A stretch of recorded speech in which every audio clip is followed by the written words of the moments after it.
शब्द में आपकी किस्मतानुसार जब आपकी मृत्यु आगी और यम के दूत आपको लेने आएंगे तो कोई नहीं रोक सकता उसको।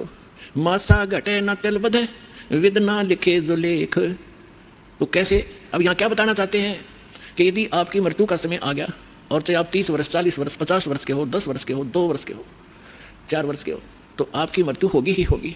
फिर क्या बताते हैं कि जा सतगुरु का शरणा ली जाए जो मिटे जम तलबाने नू।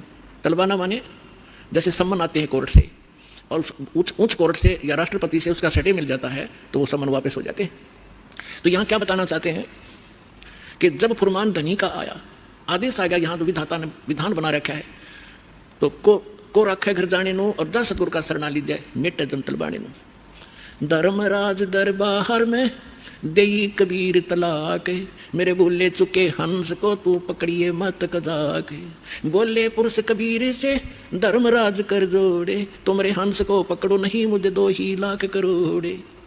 फिर क्या बताते हैं, धर्मराज ने फिर विनती की, प्रभु हे परमेश्वर, यहाँ का एक विधान है इस हमारे लोक का कि जैसा कर्म जिसने किया है वो दोनों भोगने पड़ेंगे, पुण्य भी और पाप भी। तो वो तो मैंने दंड देना पड़ेगा, उसका कोई समाधान बताओ।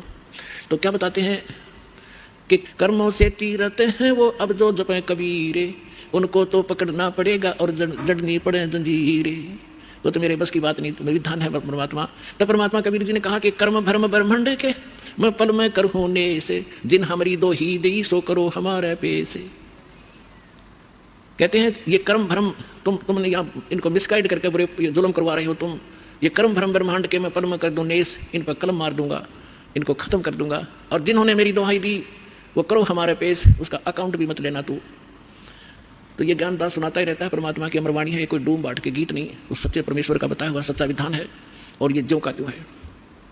परमात्मा ने कहा कि जो ये कह दे मेरे पास, तेरे पास आके मैं उस परमेश्वर कबीर जी का भक्त हूँ, उसका अकाउंट भी मत लेना। जो मेरा सत साधक हो और किसी गलती से वो तुम ले भी आए हो तो मेरे पास भेज देना, करो हमारे पेश। एक भक्त बता रहा था जी, मैं सपने में रात को सो रहा था और 2 बैंकर से आए और मुझे कहने लगे कि चल तू। मैं उठ कर चल पड़ा उनके साथ साथ, और जब पहुंच गया ना एक बड़ी सी बिल्डिंग दिखाई देती, उसके निकट जाकर मैंने पूछा भी कहाँ ले जा रहे हो तुम मुझे। वो कहने लगे हम तुझे धर्मराज के पास ले जाएंगे और वहाँ तेरा लेखा जोखा होगा, फिर उसके बाद आगे जैसे आदेश होगा तेरा आगे फिर हम उसके बाद बताएंगे। तो कहने लगा तुम यम के दूत हो? हाँ, कहाँ यम के दूत हैं। तो उसको बात याद आ गई कि हमने ज्ञान में सुना है, गुरुजी बताते हैं परमात्मा कबीर जी के भक्त को और यम के दूत नहीं पकड़ सकते। तो मैं उनके साथ झगड़न लग गया गुट्टम गुट्टा कि तुम मुझे नहीं ले जा सकते, छोड़ो। तो काफ़ी देर मेरा उनका झगड़ा हुआ। तो मैंने बताया कि मैं कबीर परमेश्वर की भक्ति करता हूँ, सच्चे सतगुरु की शरण में हूँ, तुम कैसे ले जा सकते हो, और नहीं तो पूछ लो तुम्हारे जिसके पास मुझे ले जा रहे हो। तो उन्होंने देखा कि बड़ा दृढ़ता से बोल रहा है। उसने कहा, एक ने कहा कि तू यहाँ खड़ा रहे, मैं पता करके आता हूँ।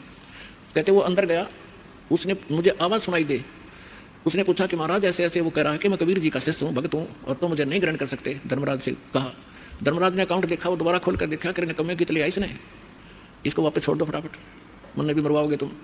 तो तभी वापस आया और कहने लगा छोड़, इसने बला ने ऊपर तो पटक दिया मैं, और न्यू आऊँ जैसे गोते खाता हुआ, झटके लगता हुआ, और एकदम बॉडी में प्रवेश किया।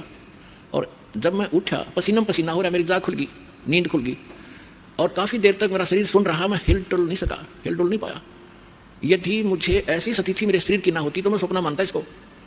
तो उस दिन के बाद कहा कि और गणा दृढ़ विश्वास हो गया परमात्मा पे। तो यहाँ गरीबदास जी उसी परमात्मा की समर्थता बता रहे हैं कि जब फुरमान धनी का आवे को राखे घर जाने नू, कौन बचाओ वहाँ जाने से, और जा सतगुरु का शरणा लीजे मेटे जम तलबाने नू, मैं तो दे दी बालम याने नू, मैं तो दे दिए बालम याने नू।